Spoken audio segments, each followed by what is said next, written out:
Hi friends, welcome to my channel Raju Geetha. చూడండి friends, ఈ ఆవు అయితే చంటి దూడగా ఉన్నప్పుడు పటకచ్చుకున్నాము ఫ్రెండ్స్. మేము ఎందుకంటే పూజ కోసం పటకచ్చుకున్నాము, అంతేగాని పాల కోసం అని పటకచ్చుకోలేదు. మాకు ఉండాలా చంటి దూడ పూజ చేసుకొని కానీ పట్టకచ్చినాము. అప్పుడు చిన్నది అంతే, అప్పుడప్పుడు పాలు మర్చిపోయి ఉంటుంది అంతే. ఒకరోజు చాలా అరిసింది పటకచ్చిన తర్వాత. ఇంకా తర్వాత రోజు నుంచి అరసలేదు. ఓ సంవత్సరం దూడ అట్లా ఉంటుంది మేము పటకచ్చినప్పుడు. ఇప్పుడైతే చాలా బాగా అలవాటు అయిపోయింది. అయితే ఎవరిని దగ్గరికి రానియదు. షెడ్డులోకి ఎవరన్నా వచ్చినా కూడా పొడసనికి పోతుంది, అంత కేర్ఫుల్గా ఉంటుంది. దూడల కాడికి కనీసం బండి వేసినా కూడా, బండి ఆరిన కొట్టినా కూడా పొడుస్తుంది.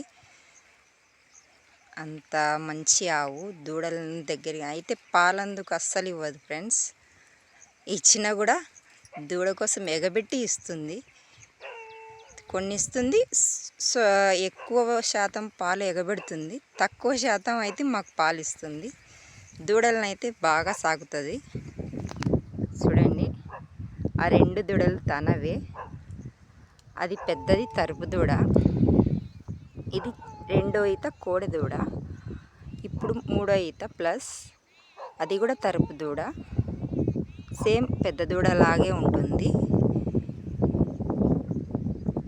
ఇవి నాటావులు ఫ్రెండ్స్. అందుకు కానీ దీని తల్లి మాదిరి కాదు, అవి తన తల్లి ఒకే రకం. ఆ రకం ఇప్పుడు చాలా తక్కువ. ఏదో అన్నారు మొన్న గేదెల వాళ్ళు వచ్చి, ఆ స్పీడ్ నాకు తెలియదు. అయితే చాలా అరుదంట ఆ జాతి. ఇప్పుడైతే చాలా తక్కువ అంట. పుట్టి రకం ఆవు, చాలా మంచి జాతికి చెందిన ఆవు ఈ ఆవు అన్నారు.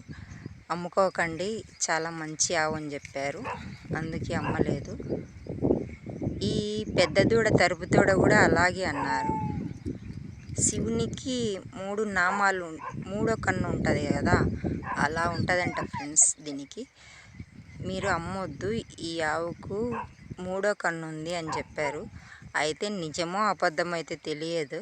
ఇవి మా సొంత ఆవులు కాబట్టి, మేము పిల్లప్పటి నుంచి సాకాము కాబట్టి ఎవరికి అమ్మము, ఎవరికి తోలివ్వము. ప్లస్ రాబోయే కాలంలో ఉంటే మా ఆడపిల్లలకు తోలిస్తామేమో కానీ ఇంకెవరికి అయితే తోలివ్వము. ప్లీజ్ లైక్ కొట్టండి, షేర్ చేయండి, సబ్స్క్రైబ్ చేసుకోండి. మీ రాజు గీత.